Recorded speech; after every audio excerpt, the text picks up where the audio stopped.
Allah uşaq öldürür yoxsa öldürmür? Kəhf surəsinin 80-ci ayətini qoyuram ekrana. Kəhf surəsinin 80-ci ayət. Yazılır ki burada, oğlan uşağına gəldikdə onun ata-anası mömin idilər. Biz uşağın böyüyəndə onların azğınlığa və küfrə sürüklənməsindən qorxduq. Qorxduğuna görə də öldürür. Qorxduğuna görə də öldürür. Əgər Allah oğlan uşağına gəldikdə, anasını atasını gələcəkdə küfrə sürükləyəcəyinə görə uşağın öldürülməsinə göz yumursa, Zori Balayan istisnadır. Yəni anasının atasının küfrə sürüklənməsi daha özəl bir məsələdir, daha xüsusi önəm daşıyan bir məsələdir. Amma Zori Balayanın böyük Xocalıda bir fəlakət törətməsinə, genosid törətməsinə heç bir qarşılıq tədbiri yoxdur, cavab tədbiri yoxdur. Anasını atasını yoldan çıxardacağına, dindən çıxardacağına görə oğlan uşağını öldürmək olar, amma Zori Balayanı öldürmək olmaz. Ki, o gəlib Xocalıda qətliamı törədəydi, o vəhşəti, o genosidi törədəydi. Bu da ədalət anlayışı. Hər kəsə salamlar. Bugünkü podkastimizdə çox həssas, həm fəlsəfi, həm də milli olaraq qanayan yaramız olan bir mövzuya toxunacağıq. İnternetin daimi fəlsəfəçisi Çevik Bey bu dəfə məntiqi arqument tapa bilməyib, keçib emosional manipulyasiyaya. Bəli, Çevik yenə cəhalətini hümanizm pərdəsinə büküb bizə satmağa çalışır. Adam fəlsəfədə uduzduğunu görəndə cəmiyyətin ən yaralı nöqtəsindən, Xocalı faciəsindən, o qətliamın səbəbkarlarından biri olan Zori Balayandan yapışıb. Və bunu Kəhf surəsindəki Xızır qissəsi ilə əlaqələndirib Allahın ədalətini sorğulayır. Bu fəlsəfə deyil, ən ucuz duyğu istismarıdır. Gəl əvvəlcə onun arqumentinə baxaq. O, Kəhf surəsində Xızır peyğəmbərin bir uşağı öldürməsi hekayəsini gətirir və soruşur ki, əgər Allah gələcəkdə pis adam olacaq, o uşağı Xızıra öldürtdüsə, bəs Zori Balayan kimi zalımları niyə uşaqkən öldürmədi? Bax, fəlsəfədə və teologiyada mətnin təbiətini anlamamaq, cımbızlamaq buna deyirlər. Çevik Xızırın o fəaliyyətini elə bilir ki, Allahın gündəlik standart işləmə mexanizmidir. Amma İslam kəlamında bu tam fərqlidir. O hekayədə Musa Peyğəmbər şəriəti, yəni bizim bildiyimiz zahiri qanunları, səbəb-nəticəni təmsil edir. Xızır isə həqiqəti, təriqəti, yəni pərdə arxası ilahi ssenarini, qədəri, hətta qanunları təmsil edən Musanın özü belə o uşağın öldürülməsinə sərt etiraz edir. Çünki zahiri qanunlara görə bu yanlışdır. Yəni bu hekayə bizə hər təhlükəli adamı uşaqkən öldürməyi və ya Allahın həmişə belə edəcəyini vəd etmir. Qətiyyən. Bu hekayənin yeganə məqsədi insana bir dəfəyə məxsus o kosmik pərdəni aralamaqdır. Göstərməkdir ki, sənin o məhdud bəşəri ağlınla şər gördüyün bəzi hadisələrin arxasında sənin bilmədiyin nəhəng bir xeyir ssenarisi ola bilər. Bu bəşəriyyət üçün yazılmış hüquq məcəlləsi deyil, sistemin arxasındakı kodun qısa bir anlıq insanlığa nümayişidir.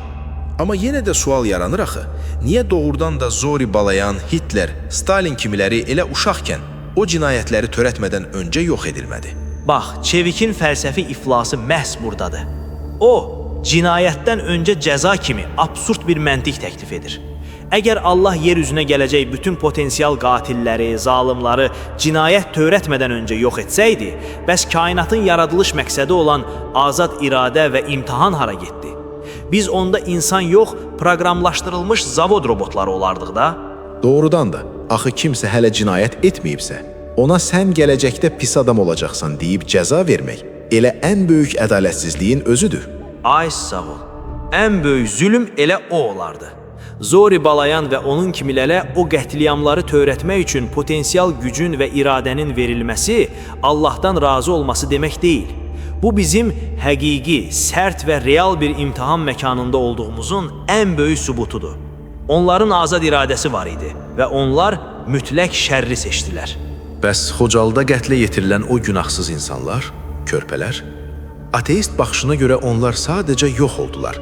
Zori Balayan isə yaşlandı və sanki qazandı. Bu ədalətsiz görünmürmü? Ateist argumentinin çöktüyü ən dərin nöqtə elə ölümün tərifidir. Çevik düşünür ki, ölüm mütləq bir sondur, hər şey bitdi. Xeyr, teistik paradigmaya, İslama görə bu dünya yekün məhkəmə zalı deyil. Xocalıda şəhid olanların həyatı bitməyib. Onlar mütləq ədalət və rəhmətin olduğu fərqli bir ölçüyə, əbədiyyətə keçid ediblər. Onlar ən yüksək mərtəbədədirlər. Bəs zalımın uzun ömür sürməsi?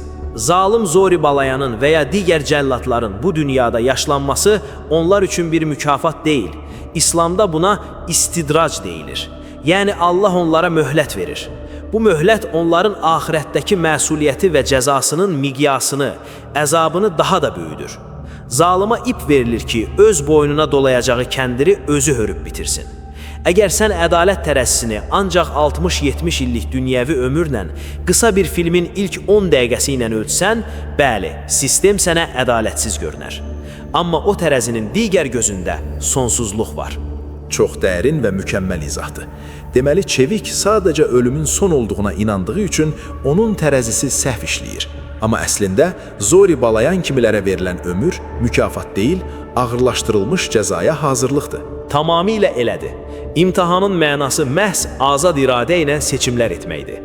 Bu kainat bir sınaqdır, cənnət deyil. Çevik isə təəssüf ki, cəhalətini milli faciələrimizin arxasında gizlədib, insanları mənəviyyətsizliyə sürükləməyə çalışır. Həqiqi ədalət tərəzzisi qurulanda heç bir zərrə qədər şər cavabsız qalmayacaq. Bizi dinləyən hər kəsə təşəkkür edirik. Xocalı şəhidlərimizi və bütün şəhidlərimizi dərin hörmət və rəhmətlə anırıq. Həqiqətin və mütləq ədalətin yolundan ayrılmayın. Görüşənədək.